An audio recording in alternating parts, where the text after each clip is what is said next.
All right, I did start recording this video. So once again, if you get a chance while you're sitting there to type your name and county in the chat, that would be great.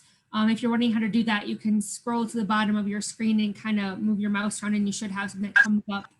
And there might be 3 dots and then there's a chat box. So feel free to do that. If you have any questions throughout the presentation, you can feel free to ask them verbally with your taking your mic off, or you can always type them in the chat. I'll try to monitor the chat as best I can while we're going, so I can keep you kind of posted on whatever's happening.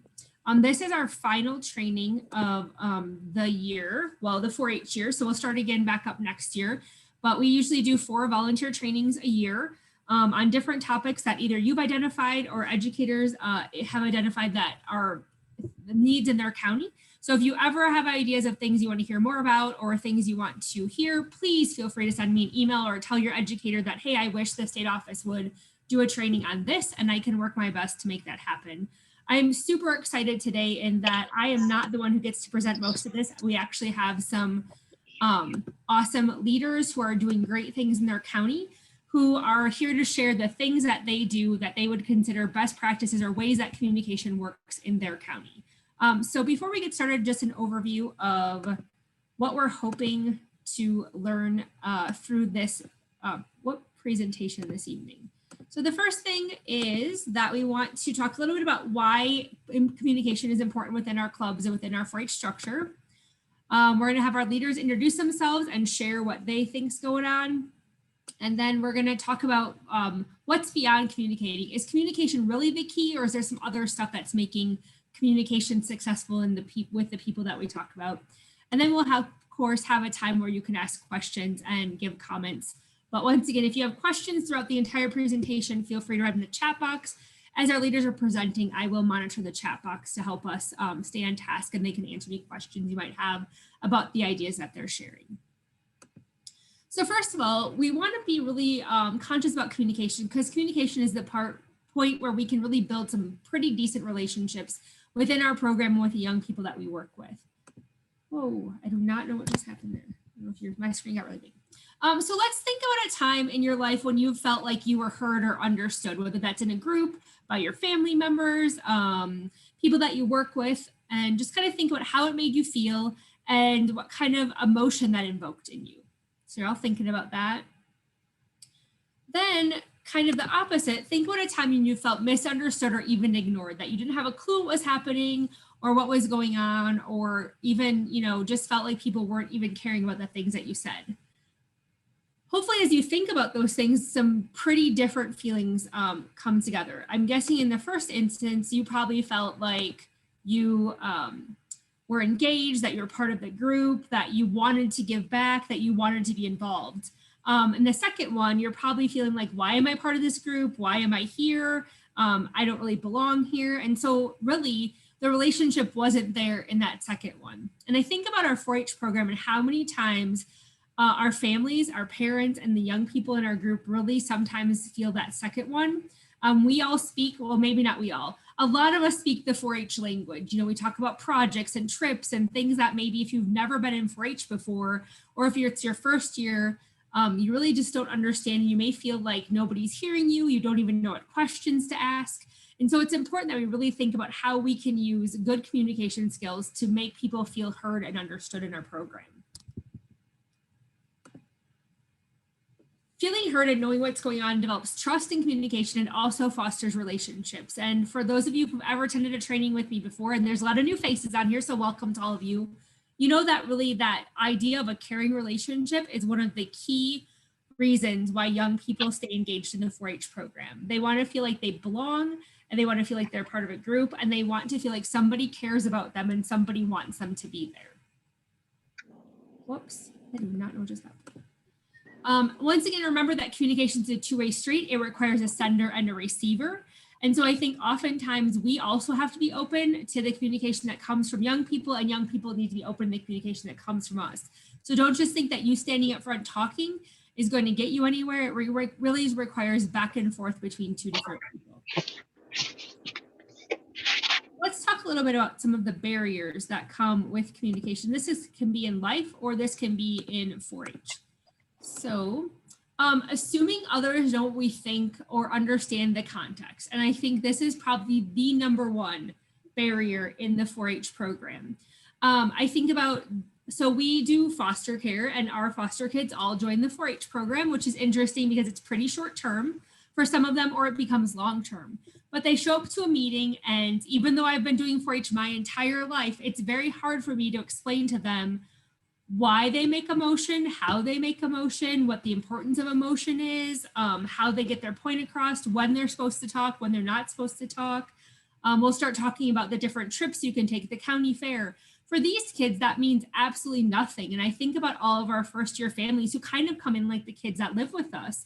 I mean, I'm lucky in that I kind of can work my way through most of what's happening, but there are so many parents out there that don't have that background or the knowledge like I'm lucky to have. So I think we really need to be careful about when we start talking about stuff that we really talk about the context. What does this really mean? What is CWF? What's LWF? What's National 4-H Congress? What's conference? What's showmanship?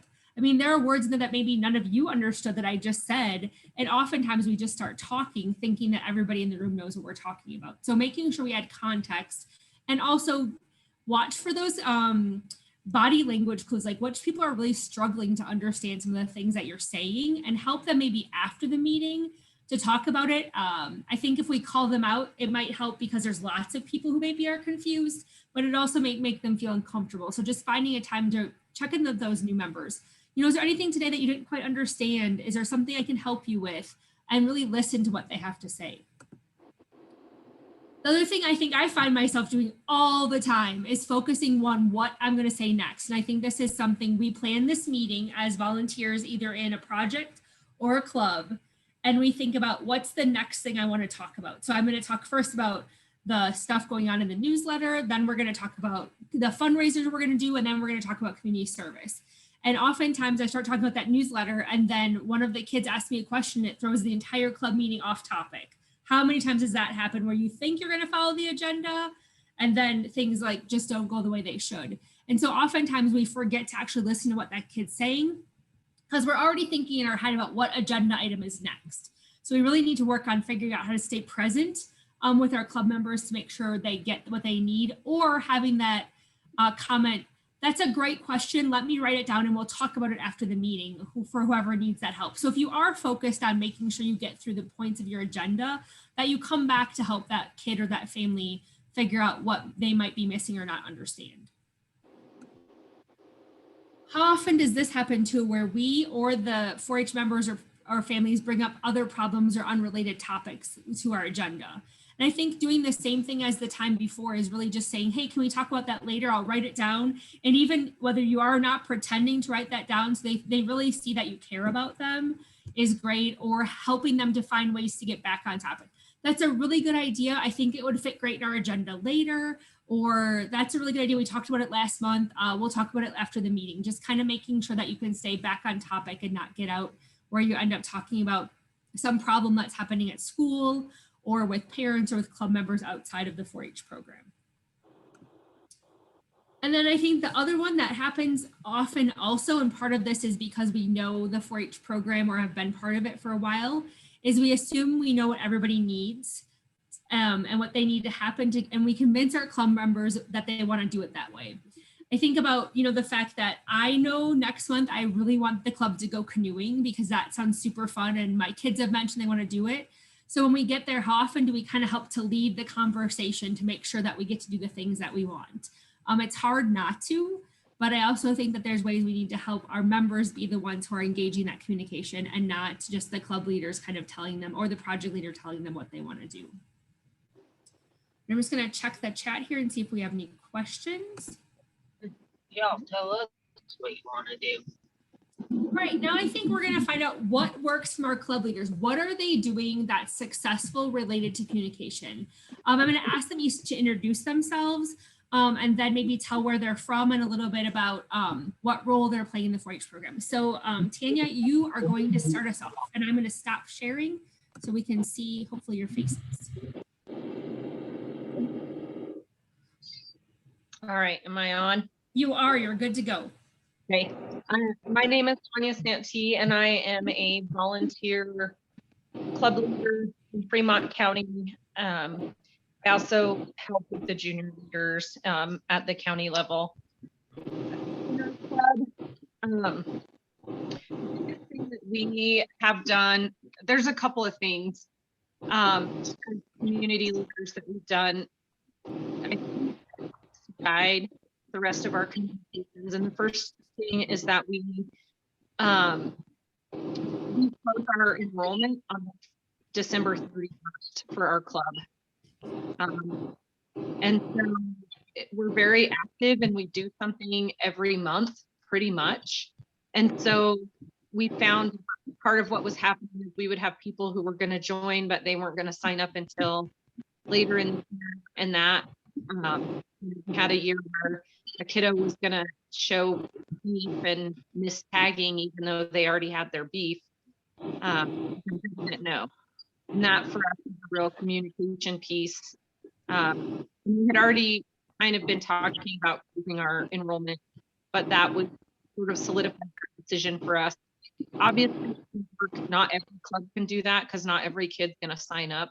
But for us, based on the way that we kind of run our club, it works really well. And it gets people to commit to what they're doing, and kind of once the kids buy into it quickly because they're pretty involved, and so then they kind of by nature pull their parents along. We use Remind primarily as our form of communication. We use a lot in the school system, and there's educators. And so we are familiar. We started with Sully actually back in the old days, and then when Sully went away, we switched to Remind. And at our very first meeting of the year, we kind of go over our expectations and how our club functions. And one of the pieces is that everyone is expected to join the Remind.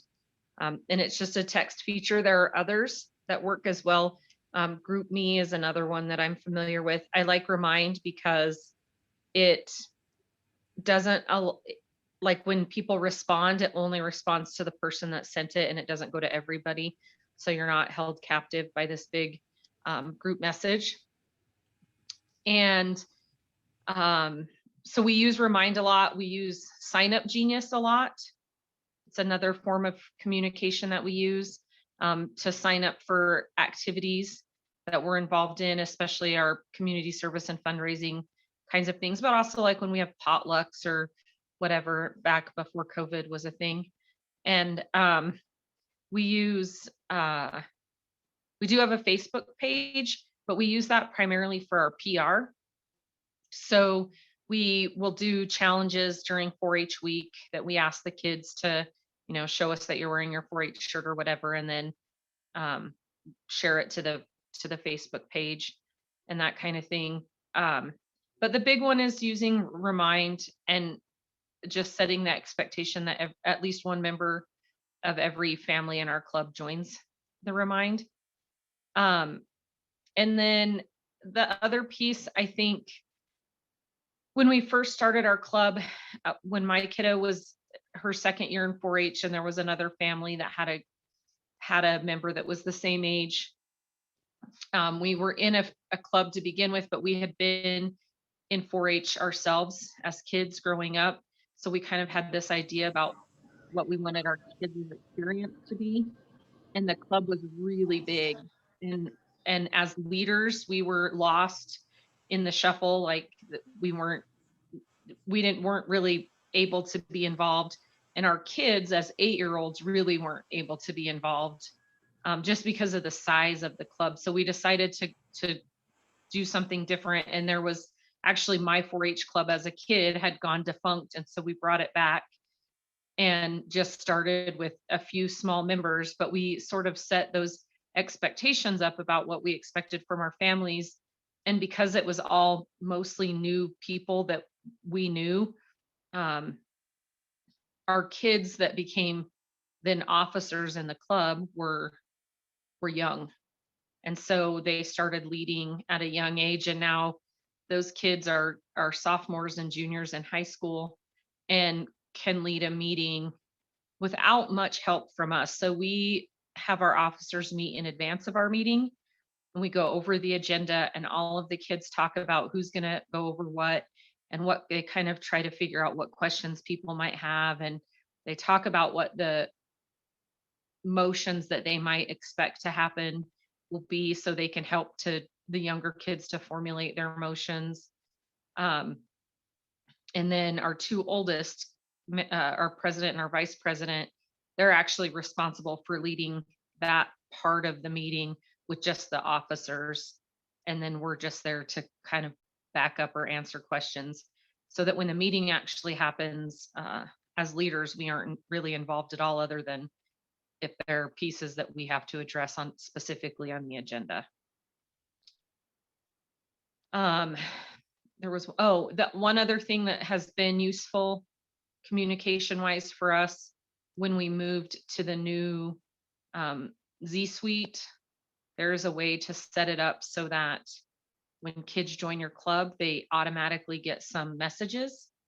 And on those messages is the join our remind, first thing, no matter what you do, you have to do this.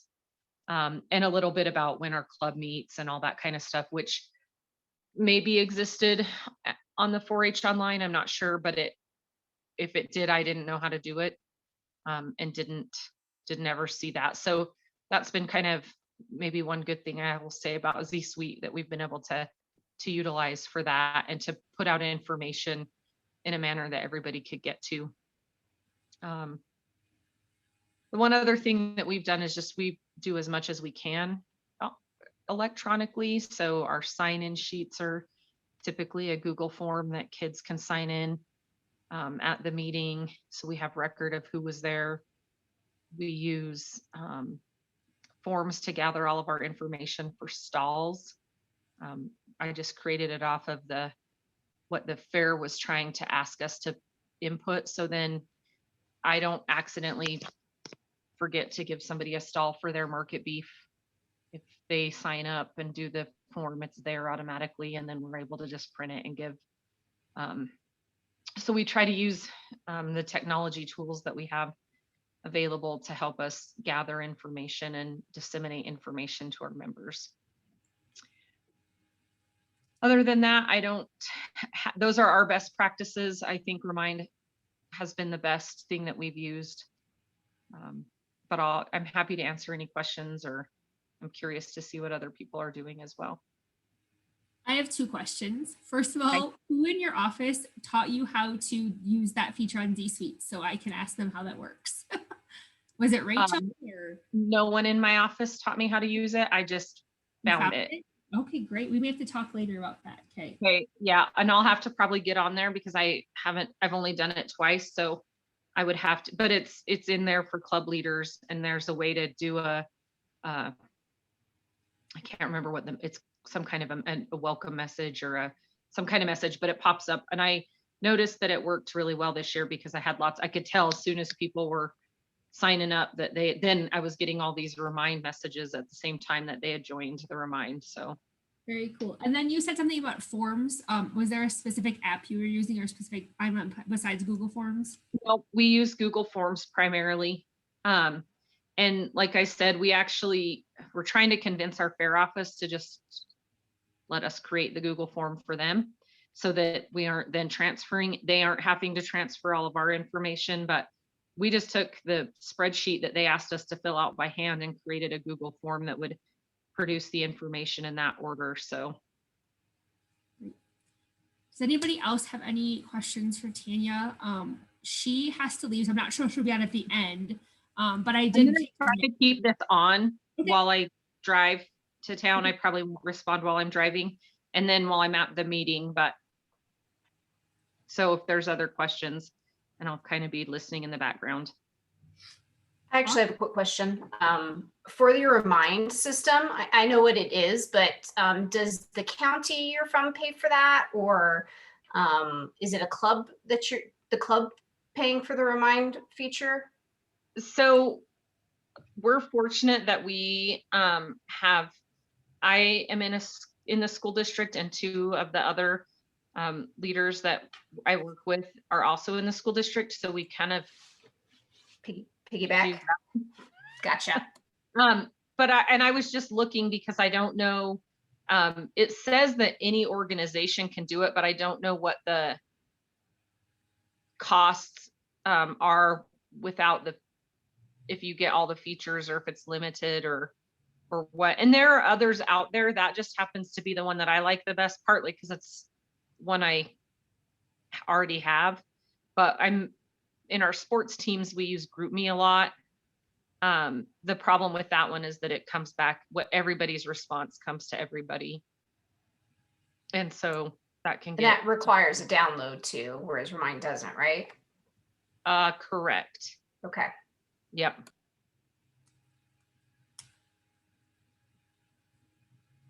And I'm trying to think, because there's a couple others, but I can't pull them off the top of my head.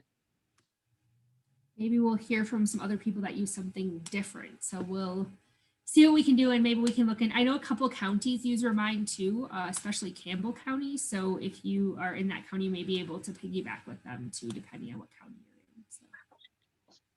All right, thank you, Tanya. And we will move on to our next person, and we'll be sure to ask you questions if we have them later, or if there's any in the chat. Kirsten said great advice, so thank you for sharing. Up next, we have Amy. Amy, if you want to introduce yourself a little bit and then tell us a couple of things that you're using.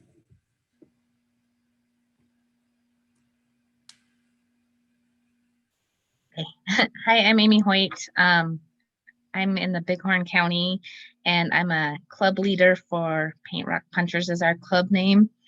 Our club started out with older kids that have now phased out of 4-H, and we have a lot of young kids right now. Previously, we would call the kids, and my kids got tired of that job of, hey, you got to call everybody and remind them we have a meeting. So I guess we started with a Facebook page, and it's been really helpful. We do have some people that don't use Facebook, so we do send out a group email. So that Remind sounded like a good app to try with that. I would say Facebook is a great way for us to communicate. They have changed some settings in that lately with the privacy. That's caused a little issue. I used to love to see, who had viewed your post, and then you knew if somebody wasn't getting the communication or not. Since we changed ours to private, when they set that, I can't see that. It just tells me 39 people have viewed it, but it doesn't tell me who. So I kind of miss that feature. I can kind of share my screen for a second here.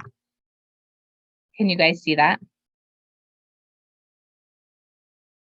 Not yet. Did you pick a screen? We practiced this beforehand. I know. Now it's doing something funny. So hold on a second here.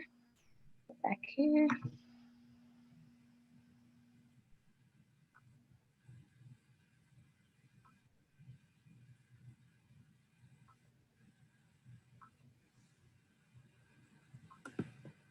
Okay, maybe it's not gonna work, but I won't share. Anyway, so one thing that we do that I think is a good feature too is after our meeting, we will post our club minutes from that meeting.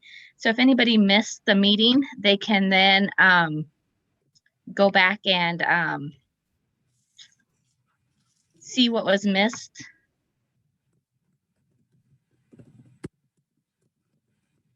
Oh, there you go. There we go. Okay, so we do publish our club meeting minutes after the meeting. So if we have people that missed the meeting, they can jump on our Facebook page and see what they missed, what's coming up.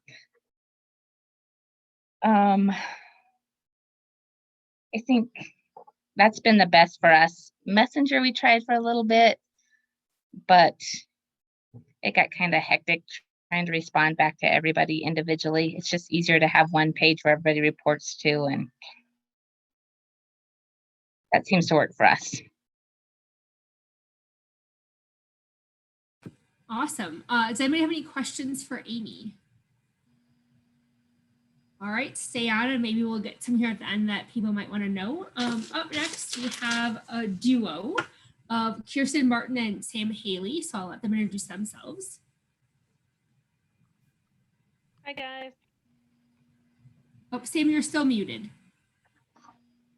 Aha, here I am. Hi, I'm Sam Haley, and I am an Outlaws Club leader here in Laramie County. And I'm Kirsten Martins. I'm the co-leader of Outlaws with Sam. And I also am the project leader for CATS and an assistant for the shooting sports program down here. So you're not busy at all, right? Right, that's it. And our husbands both do the shooting sports program together too. So the whole family stay really close together, yeah. But I think basically, just to tag on with what everybody else had said, great advice from them. Sam and I have really come to the understanding that applications have really started helping us, especially because everybody has their own method of communication. So I think she and I really do value the different methods of communication. I'm gonna let Sam speak to it because when we first went into this as co-leaders, we kind of made a decision that she'd be more of the member facing and like dealing with more of the families and the parents and whatnot. And I would be more of the member side so that I could help focus on splitting our efforts, one more towards members and the other one more towards maybe the families and the parents. So Sam's kind of got everything involved in that, and I'm gonna let her speak. So yes, Kirsten actually agreed to be my co-leader here about, what is it, about maybe about a year ago. And she is very, very good with the youth. And I tend to be a talker, and I'm just kind of an extrovert. So I'll talk to anybody, I'll welcome anybody. And I think that helps a lot. I also work from home, so it's easier for me to fire off emails and communicate with people very promptly. And I find that one of the best things for our club is to communicate right away. So if you don't do it now, you might forget and then it gets swept under the rug. So I tend to do it right away and respond. In addition to that, so our main method of communication right now is email, and I just have a group email that I send to everybody. And if it's something that I need a response on right away, I put that in the subject line, like urgent response needed. I don't get many responses unless I put that. Sometimes I do ask people to reply all. We've never used the Sign Up Genius, but I think that would be a good idea to do. So on the bottom of our emails, every single one of them, we put our phone numbers, both Kirsten and I. That way it's accessible to anybody at any given time. They don't have to dig for it. I've made a best habit to number items. That way people aren't just reading a run-on paragraph of voluminous information, and they can actually just pinpoint sentence by sentence what's important to them. But yeah, like Kirsten was saying, I'm kind of a people person. So I've friended families on Facebook. We've tried to create a group Facebook for our club only, but it doesn't seem to be going over very well. We'll post information, but we don't get a whole lot of feedback. But being that I've only been in 4-H here now for 4 years, I was not raised 4-H. I moved here to Cheyenne about 4 years ago from Phoenix. So I'm learning just as much as the kids are. And a lot of times I lean on them for guidance and advice and ideas. So we're learning together. And I think that they really kind of touch with that, and it helps. One other thing is we're really involved parents. So anytime I see youth out at shooting sports or school functions, I always make sure to stop and talk to them and cheer them on. And if I know their name, if I know their face, I'm going to talk to them and make them be known and know that they have an adult to talk to. Yeah, I agree with Sam completely. I think our best practices are just that we have inclusivity for everyone. We try to make sure everyone's involved. So like the other night at archery practice, in the middle of a line, I look back and there's this little girl sitting there all by herself holding an archery case for her sister's bow. So I get another leader to come up online, and I go back and talk to her, and it turns out that she's just a clover bud. She can't shoot. And she's super bored. She's there for 2 hours. So I get out of my purse a playing deck of cards, and she and I start playing cards together. And it's basically just the fact that just because she's not 4-H age and she's not in my project, I'm still going to include her, because later on down the road, she's most likely going to be involved in some fashion, or someone she knows will be. So just making sure everybody is included, no matter the age, and taking time to be patient with everybody. That's kind of like the number one thing. Everybody talks differently, they think differently, and just being conscientious to the fact that just patience and making sure that everybody is understanding of the information. It's kind of how we approach everything for the Outlaws, because our club is huge. Sam, I don't even know what our number is right now, but I think we have about 68 youth in our club. And yes, repetition. I think somebody earlier, I think Sarah mentioned repetition, and there's a lot of repetition at our meeting and in our emails. We also have a club caller. So that club caller, we actually split it up into two because they'd be spending 4 hours calling people. So we split up our club caller, and she does call every time we have a meeting. It's always the same date, so they know when it is. And really, we just emails. That's one thing I like. I personally use email, and I flag anything that I still have to do, so it's right there and doesn't get lost in my million remind text messages. And I know Remind is a fantastic app, and I wish we could have that, but at the same time, I also don't want my parents to have yet another app that they have to download. And everybody has email, maybe not everybody has Facebook. So I kind of found that that's the best way to approach everybody and communicate. And I do like whoever's idea it was about sending out minutes and posting them on the Facebook page. And I think maybe we'll make a practice of sending them out by email every single month as well. So that was a really good idea, whoever had that one. Awesome. Do you have any specific questions for Sam and Kirsten? I love that even our experts are getting new ideas. So that's super exciting that we can all benefit from this. So thanks, guys, for sharing. You're welcome. All right, we're going to move on to Becky. All right. Hi, guys. My name is Becky Perkins. I am part of the Niners 4-H Club. I'm the club leader. My husband is also the project leader for the Sheep Project.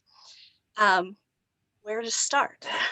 So we do a lot of the same things that you all are doing. Our number one thing is a Facebook page. It is a private page where only group members. At one point in time, I had grandparents wanting to join. I had community members wanting to join. And then it just became really redundant in terms of it just being a news feed where you just saw people's advertising for things instead of it just being a group information. So we really had to, that was like the first year learning, cut that back and made it really just private and for members only. And I think that's really helped. So that is just a members only page. We post everything on there. So anything from our agendas go on there, reminders, anything that our extension agent may share on Bighorn County page, we try to share it on there as another reminder.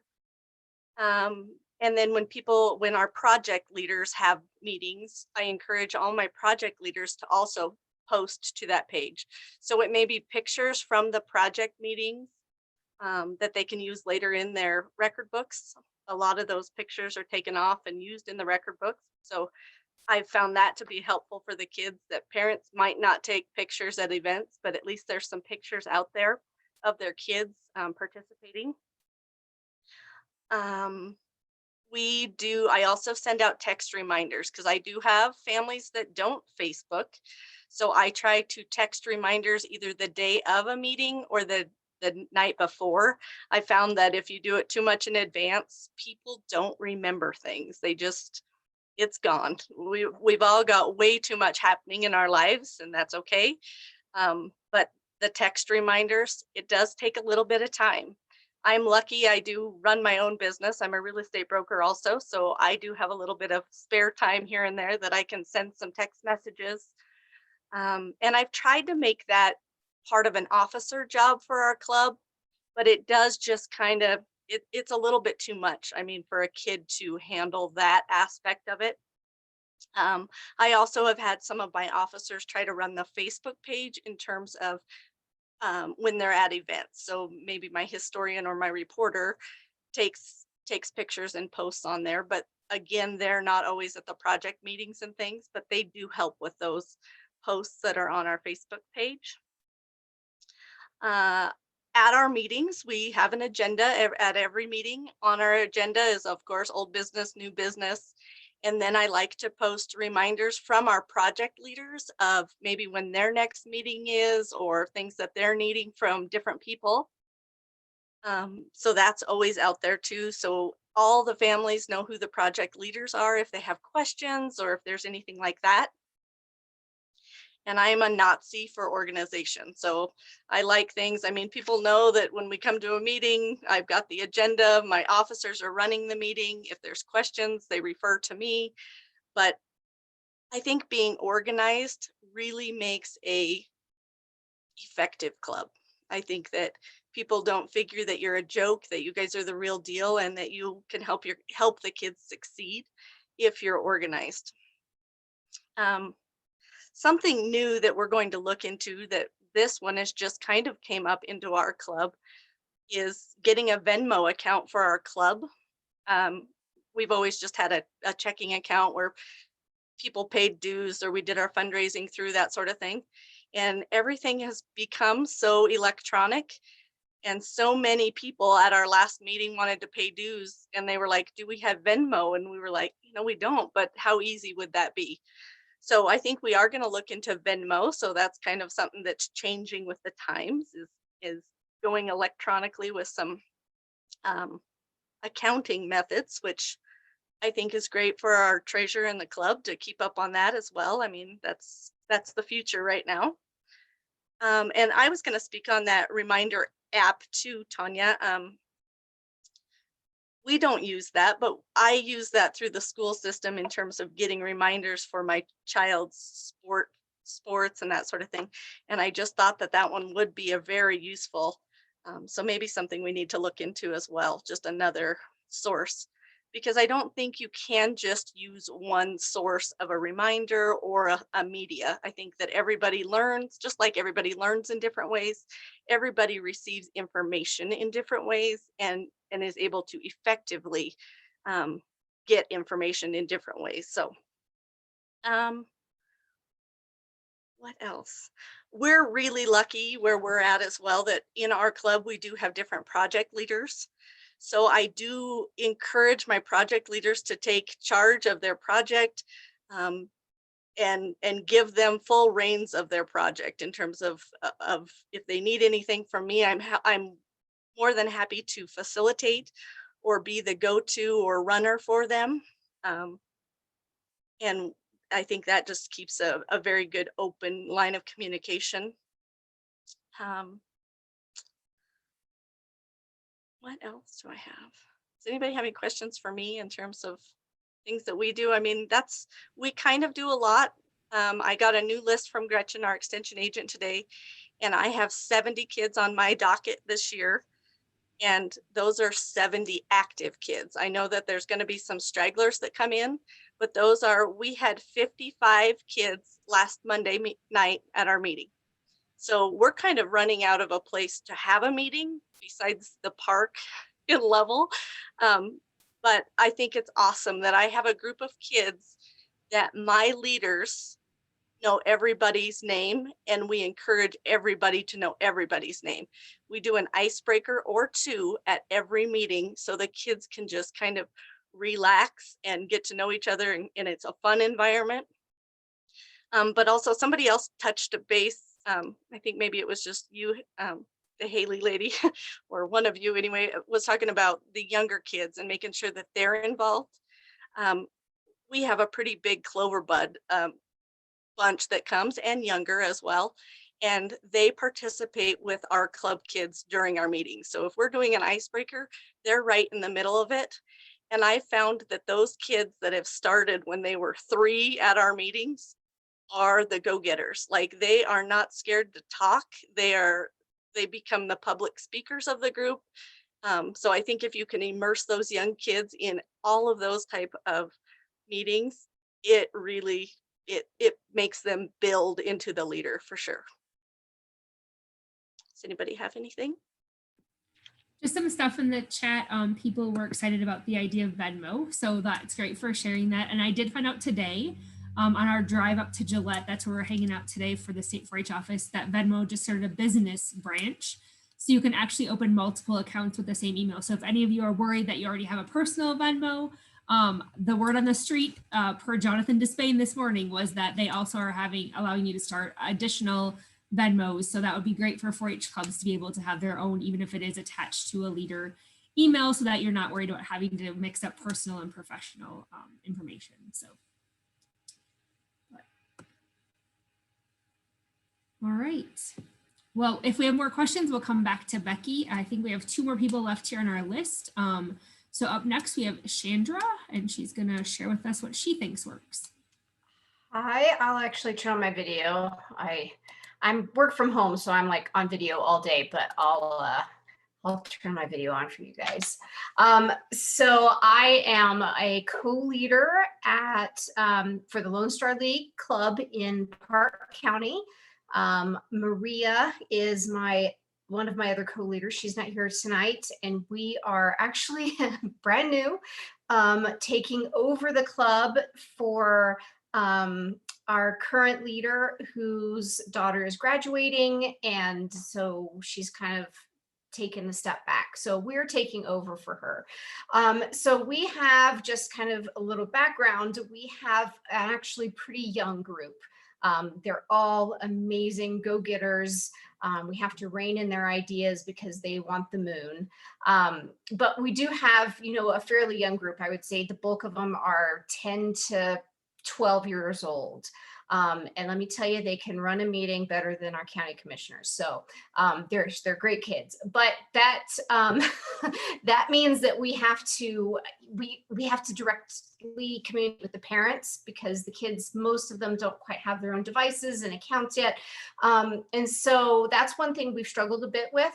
But we have recently put out actually a survey, just Google Forms, and sent it to all the parents that asked, what's your preference? How do you want to be communicated with? What's the best way to make sure you get the information that you need? Because I think it was it Becky who said that before, that not everybody uses the same types of communications.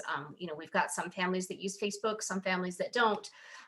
We've got some families who their kids live part-time in Cheyenne, part-time in Park County. So, we're trying to make sure that everybody has all the information.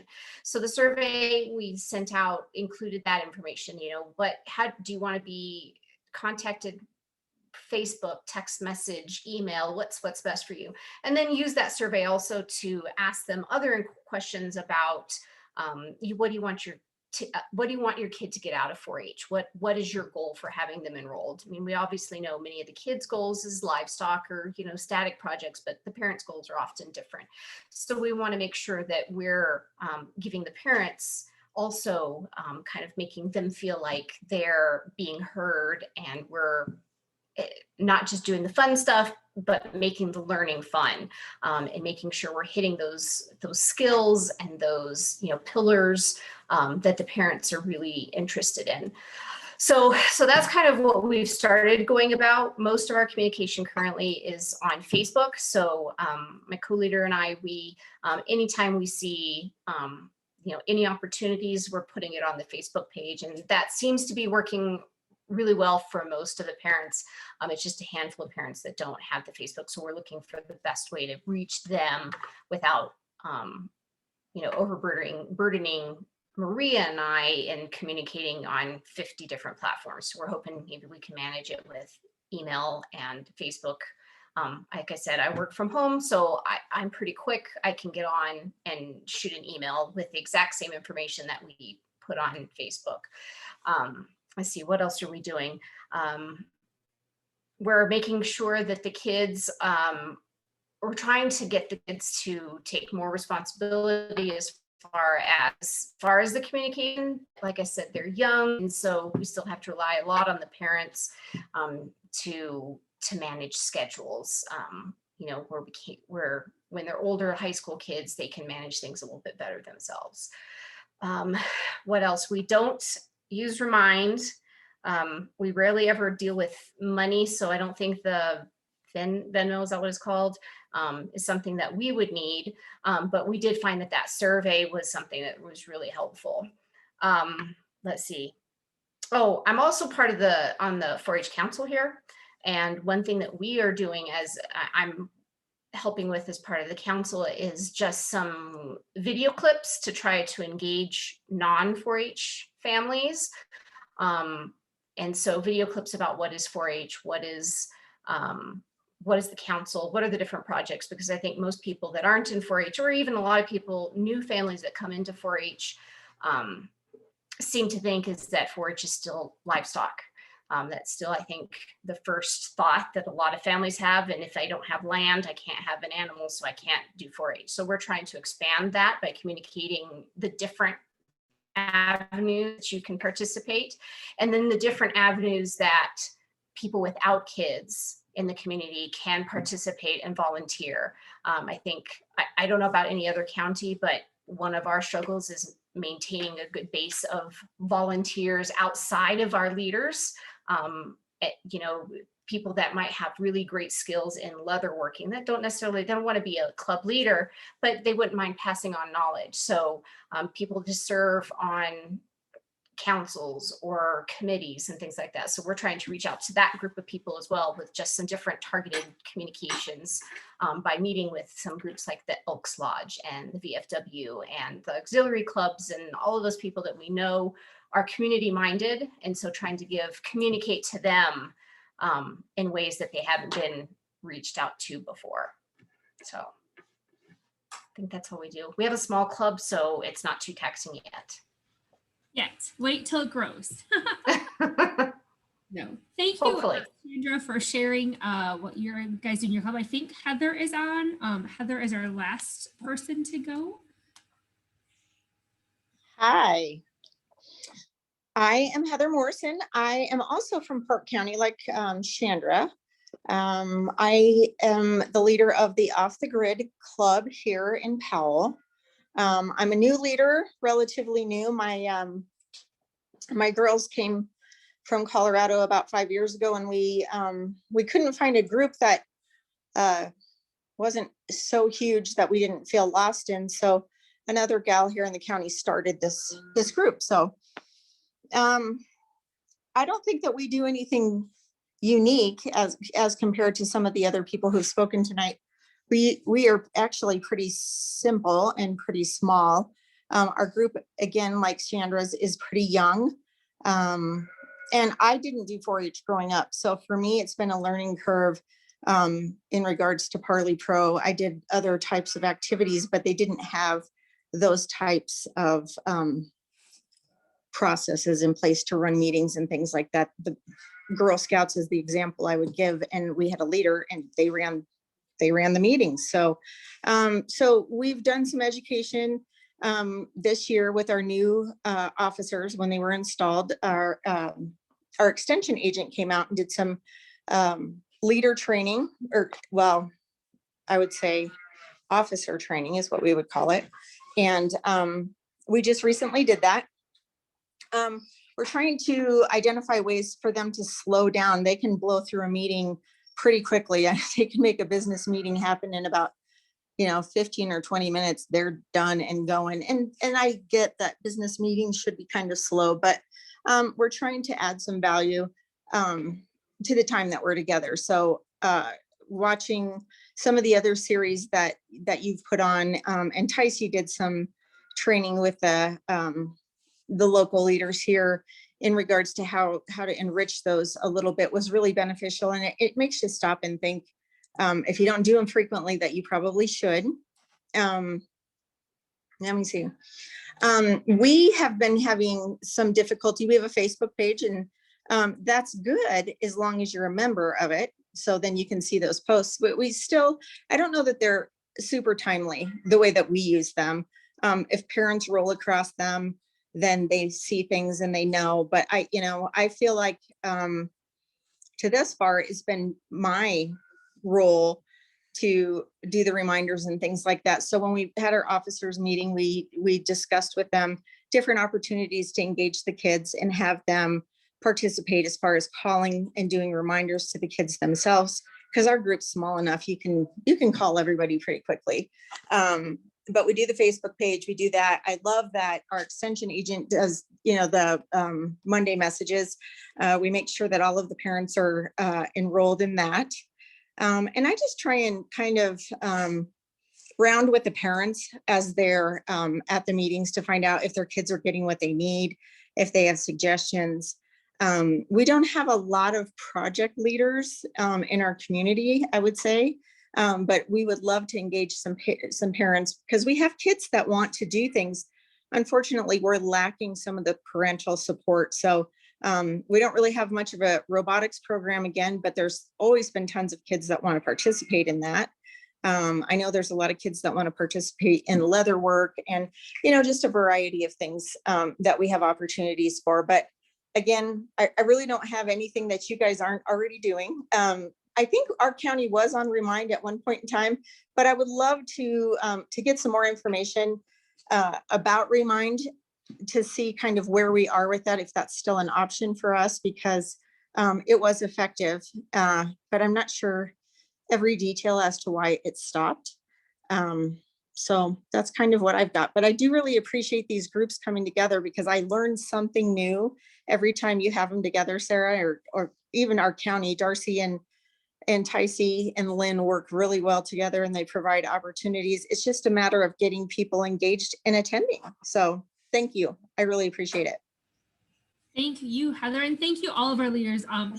Huge. I think it's fun to have extra people present because sometimes I forget what it's like to be a club leader, although we did just recently start a club with our kids. And so I'm getting some of those flashbacks, but I do want to just share a couple of things based on some comments that a couple of leaders made, is that I have done these every month for a very long time. So if you go to our website and click under volunteers and then additional trainings, every training we do like this is recorded, just like this one today. And on there, you'll see that I have, we'll go down a little bit, we have the PowerPoint slides from every training. So after today, I actually did a recap of what people said. So if you forgot something and you're like, what was that all about? You can go on here and you can download the PowerPoint slides for no cost, and then you can use them anywhere you want. And then any resources that are talked about during the different trainings are also down there that you could get them. And so some of the stuff that we talked about is making kids feel welcome. I know people talked about getting to know their names and getting to know who they are. So there's one from 2018 that's all about that. And even though it's a couple years old, it still has some pretty awesome information. Some of the other ones that we talked about that might be helpful that I really thought that I was like, oh, organizing club meetings, another one that might be helpful to make you, someone talked about, I think it was Chandra, wanting to lengthen the meetings, and there's some great ideas there to help you with that, to not blow through those meetings. Utilizing your club officers. And then someone else, I think this might actually have been Heather, I am a huge unfan of Robert's Rules of Order. Our club has chosen not to use it. We just do group consensus, like, yep, everybody agrees, let's do that. I think especially when you have younger members, it tends to be really hard to do Robert's Rules of Order. So there's a PowerPoint about other ways that you can conduct business that's not that formal Robert's Rules of Order. So that might be something people are looking into doing also. So just some ideas. If you want to go look at those, you're more than welcome to do that. And once again, you can get credit if you feel the need to by just contacting your extension agent. So I'm going to go back. And if you have any questions or any other comments, you can put them in the chat, or feel free to share them out loud. But I did just take a few minutes while you guys, oh, Becky, do you have something? I have a couple things that I just thought with a few things that you just said. One thing in terms of making your meetings go longer that your kids might do something good with is we do our main meeting of the year when we're setting our project goals and our fundraising goals and our community service goals. We recap our goals at every meeting. So they talk about them, they talk about how they're doing towards their goals, what they could change, things like that in terms of them as a group discussing the goals. And included in that, I like to have some of my parents, I invite all my parents to the meetings to get to see that. I think that when parents get to see their kids participating in valuable thought process and not just playing games or whatever, but actually thinking about things and coming up with realistic ideas and game or thoughts, I think that the parents are more likely to be involved in the club and get the kids to those activities. And then somebody else talked about getting non-4-Hers to your meeting. We always do like an ice cream social during 4-H week and have all of our members at least they invite non-4-H members to come and have like ice cream social or a root beer float during 4-H week and let them know what 4-H is about. So just a couple more little ideas that we do in our club that have helped. Great, thanks, Becky. And in the chat, Samantha wrote that she didn't realize you didn't have to use Parley Pro. Yes, Parley Pro is traditionally what every club uses because I think that was probably the structure of when clubs started back in the 1950s, but there is no rule. And if you're a 4-H educator tells you differently, have her call me because I am I'm not a fan. My kids don't know what it is. They don't understand how it works. And so it's been a huge game changer for us to just do some group consensus. We get a lot more ideas. It may not work with a club of 60 kids. So that may be part of why Parley Pro works for you, but it is not something that you have to use. But okay, great. Well, that's exciting because it is quite difficult when we have such a mix of kids from Clover Buds and lower to 18. So that is a little bit of a challenge. Our extension office is great here because they do some trainings on those, but it's again, getting those kids there is sometimes a challenge. But one thing for extending your meeting, one thing we do in our meetings is every single meeting we have not only an icebreaker to start, we have a secret member that kind of comes by random. Maybe we'll put a sticky underneath the chair that the kids are in, or maybe they have to draw a straw, or whichever pen has the blue cap, or whatever it may be. And then that person is engaged as an officer for the day of that meeting, and they get to do an officer role or sit with the officer or help the leaders. That way they're kind of engaged a little bit more than just sitting in the background.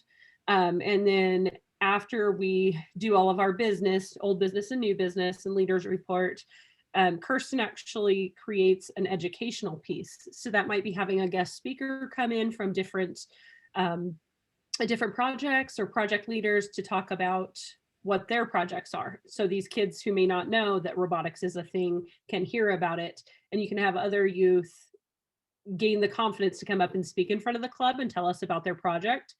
And I have found that that's been really engaging for all these youth, and our club numbers have grown exponentially, and our attendance since Kirsten has really implemented pushing the education every single club meeting.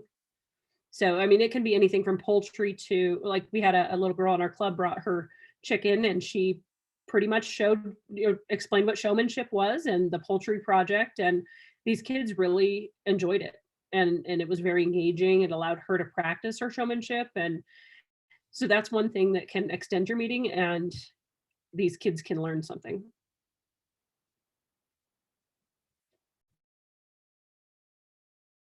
Trying to mute myself here. So here, you don't have to write all these down, but I did do a recap in case you didn't catch what everybody said, maybe. There we go. So just some things to highlight is everybody said use different sources to reach people. Some of the apps people use are Remind, GroupMe, group emails, Facebook, Sign Up Genius, publish meeting minutes in a timely manner, Google Forms. One of the things I appreciated from Samantha and Kirsten was the sharing of responsibility. Sometimes being the club leader is overwhelming, but I also think it's super important to define your roles, like who's going to do what, and that may help if you're willing to add that second leader or someone's willing to help you, it helps to make sure things run organized. Having club officers lead meetings, having pre-officer meetings, doing things timely, being inclusive, patient, including all, getting to know them. Samantha talked about like engaging when she's out in the community and sees kids. Some people, a calling tree is what works best, being repetitious, using texting, using an agenda to remind people of upcoming things. So having a piece of paper that you hand out that lists project leaders' names, phone numbers, things that are happening. Being organized, you could use Venmo, having icebreakers where you get to know all the kids and leaders' names, surveying families about how they want communication. Luckily in Park County, they have an awesome 4-H educator who's super into doing promotional and kind of fun things. So I think they're doing the video clips there. For some of you, club size of 60 is awesome. For some of us, club size of 60 is scary. So I think the club size, depending on your level of comfort, matters. And so if you feel like you're in too big of a club, that's a time where maybe you can feel like you can branch out and maybe break off and start a smaller club. But for some of you, it sounds like it's working really well. And I commend all of you who can do 60 kids, because I think I would not be able to handle that. And a couple of other people mentioned their extension office and the resources they give them. So utilize your extension office as a resource. Have them come out and do trainings, share the posts that they're doing, make sure that you are part of their reminders. Those were all great things that were brought out. And like I said, this PowerPoint will be posted probably tomorrow or the next day. Then if you want to download this and get any of those ideas, they're listed on here. And I think you guys covered this great, so I don't even need to talk very much about it, but it's not just communication. It's the ideas that people want to feel like they belong. Get to know their names, say hi to them in the community, get to know who they are. And that really will bring them back because they feel like you want them there. And so I think we talked a lot about those icebreakers at the beginning of the meetings, letting people share what they're doing, asking them about their lives. That's an important part of the 4-H program that maybe trumps even communication, because that belonging will make them want to come back and want to learn what's going on. A lot of members and families don't know where to start. So assume that some of these new people don't know anything, because they probably don't, and make sure once again that you help them get started. They don't even know what questions to ask. So one of the clubs I was in utilized like a membership or a new member, we called it a sunshine committee, where they just called those new people and asked them how their first meeting went, or how did that go, and do you have any questions? It's much easier to talk one-on-one than it is in a group of 60 or 70 kids. And so that might be something to help those new members out too. Showing you care is better than a calendar of events. If people know that you care, they're going to want to seek out your calendar of events. So worry more about those people and those relationships than making sure you share what's going on, because that's going to be important. And if that's not your strength, do the Samantha Kirsten approach. Find somebody whose strength is that showing their care, and then let that other person be that back person that shares the calendar of events and does that kind of stuff. Because sometimes for some of us, it's too overwhelming to be that relationship person, but there's someone in your club that can be that relationship person. I also think Tanya talked about this, establishing some expectations.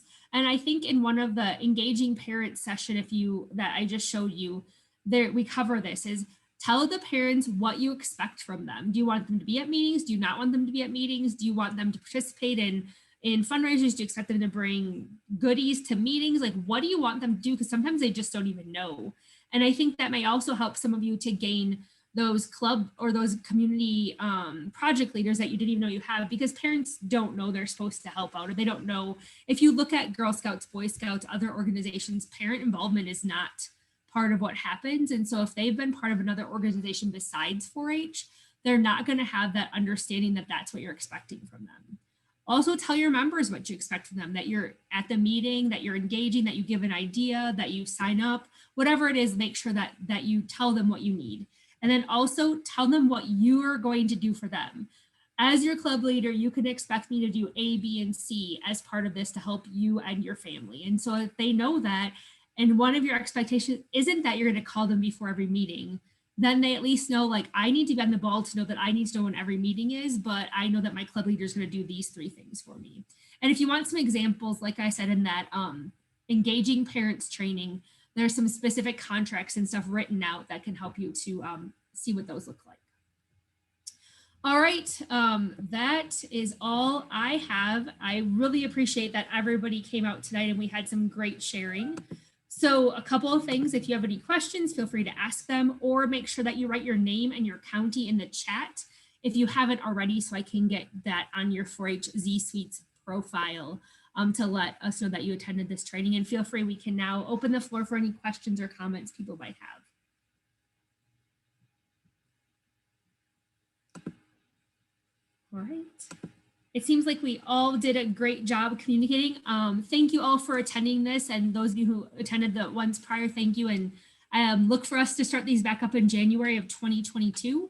And again, if you have any ideas for things that you want to hear from, feel free to email our office, tell your extension agent, let me know, Facebook message. I run our State 4-H Facebook page, so if you write on there, you're going to be talking to me anyways. So feel free to let us know what's going on. And to all of you that helped, everybody said thank you. So there you go.